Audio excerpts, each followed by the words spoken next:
Hola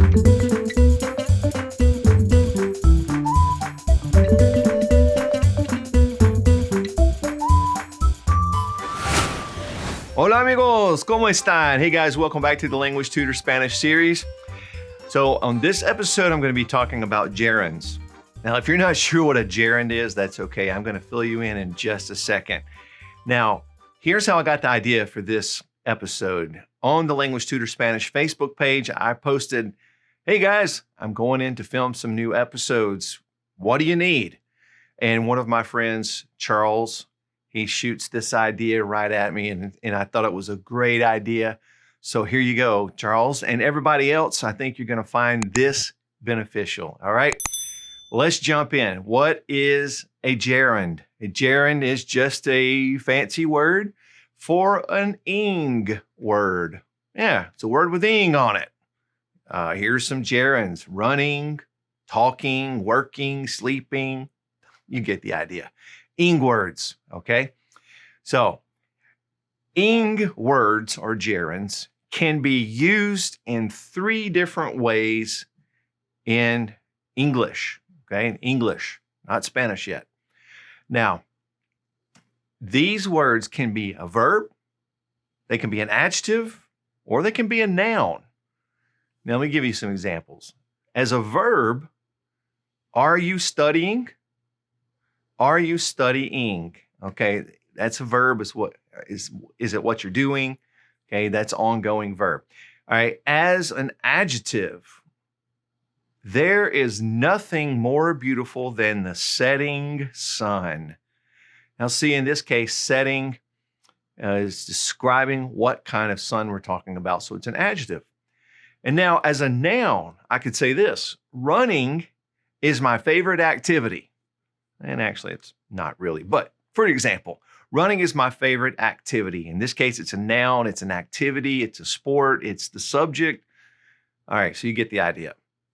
All right, now we're going to go through this step by step. So let's go back to ing words as verbs. Present progressive. Now, if you're not sure what the present progressive is, go back to lesson 42. You can watch that right here on the channel. Just jump back to lesson 42. And anytime you need to find something specific, just go to the playlist and you can look, different playlists broken up by different topics, and that'll help you narrow down what you're looking for.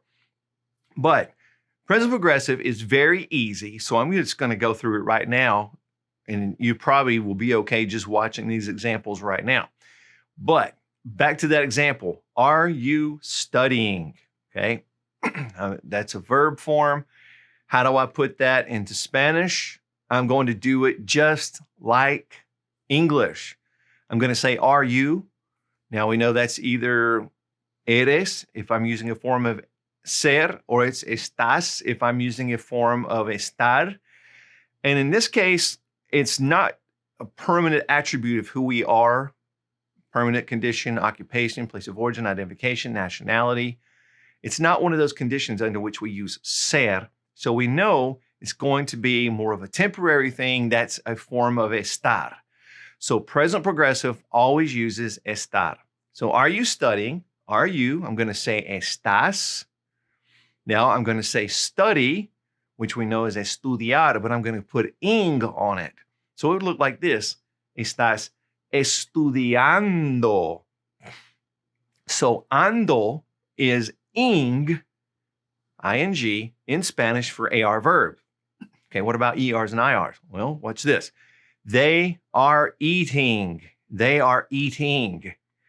Ellos están comiendo.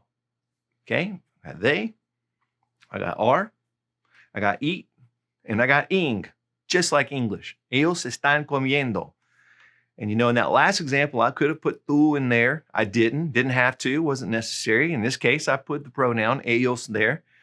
So you can do it with or you can do it without. Sometimes it's not necessary. Now, here's a different way to use an ing form in Spanish as a verb. Not necessarily what someone is doing. I spent the day reading. Okay. Still the same instant. It's an ing word. It's still a verb. Pasé el día leyendo. Pasé el día leyendo. All right. Now, just as a quick reminder, ando, ando is ing for AR verbs, and yendo, iendo, is ing for ERs and IRs. All right, let's move on. What about as an adjective? An ing word in Spanish used as an adjective. Can we do it the same way in Spanish? No, we cannot. It doesn't work. Okay, so let's go back to that sentence. There's nothing more beautiful than the setting sun. Okay, now we can't take the ing form, ando, yendo, and apply it here. It's just not going to make sense. So in Spanish, the way we want to do this kind of ing, an adjective, is we want to really just find that adjective that portrays the same thought or idea that we're trying to say. So look at this sentence. No hay nada más hermoso que el sol poniente. No hay nada más hermoso que el sol poniente. So that form poniente, they're using that form. It's a variation of poner, to put. They're using that as their way of indicating that's what the sun is doing. The putting sun, I guess. Some people say, well, why don't they say setting? Well, we could argue, why do we say setting and not putting? You know, every language has its own rules. We cannot apply one language's rules to another language. Every language has its own way of wording things. So we just have to run with it. All right, now look at this sentence. The following day, there's your ing. The following day, she began to work. Okay, in this case, you know, we're not going to use following the verb seguir with an ing. That isn't going to make sense. So we're going to say an adjective that does imply that same idea. Okay, so the day following, or in that sense, or after. You can do it like this. Al día siguiente, ella comenzó a trabajar. Okay, so now we found the adjective form of seguir that implies the same thing. So we have to look for that adjective that implies the meaning we're looking for. You can't just put ing on it. All right, now finally, we want to look at ing words as nouns. When we put them into Spanish, we're going to do something a little different, okay? Ing words in Spanish as a noun. We are typically going to leave the verb in its infinitive form. Now, remember, infinitive is just a big fancy word for I didn't take the AR off, or the ER, or the IR. I've left the AR, ER, or IR on the verb, didn't take it off, didn't change it. So let's go back to this one. Running is my favorite activity. Okay, now it's a noun, now it's the subject.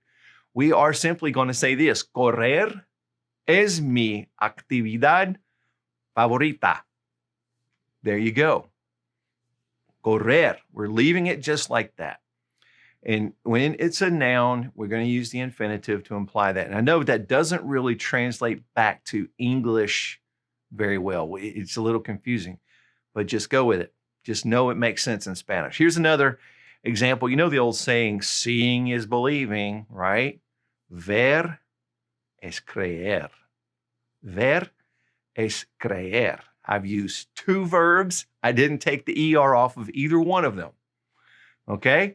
Well, amigos, that's how we use ing words in Spanish. So just think to yourself, am I using it as a verb, an adjective, or a noun? And then make your decision that's based on that. If it's a verb, I can just put that ing on it. If it's an adjective, which adjective goes with what I'm saying, which one implies what I want to indicate here, what I want to say in the sentence. And if it's a noun, leave the verb alone. So it's pretty easy, okay? Well, amigos, I hope this has helped you out. Hey, be sure to join me on the Language Tutor Spanish podcast. You can practice a whole lot that you learn right here on the channel. You can practice it while you're on the go, while you're driving down the road in your car, working, whatever you're doing. So, hey, maybe you can listen to me while you're cutting your grass or something, right? So, well, whatever, just join me on the podcast. I'd love to hang out with you and practice Spanish. And there are new episodes coming soon on the podcast. Also, jump on the languagetutor.co. Yes, that's our website. You can get downloadable written practices. Love to see you there as well. Okay, amigos, until next time, I wish for you and all of your family and friends paz y bendiciones, peace and blessings, and I'll see you soon. Hasta pronto. Friends, thanks for watching The Language Tutor. If you have a question for me, feel free to leave it in the comment section below the video. And please click subscribe and the notification bell so that you'll never miss any of our language lessons.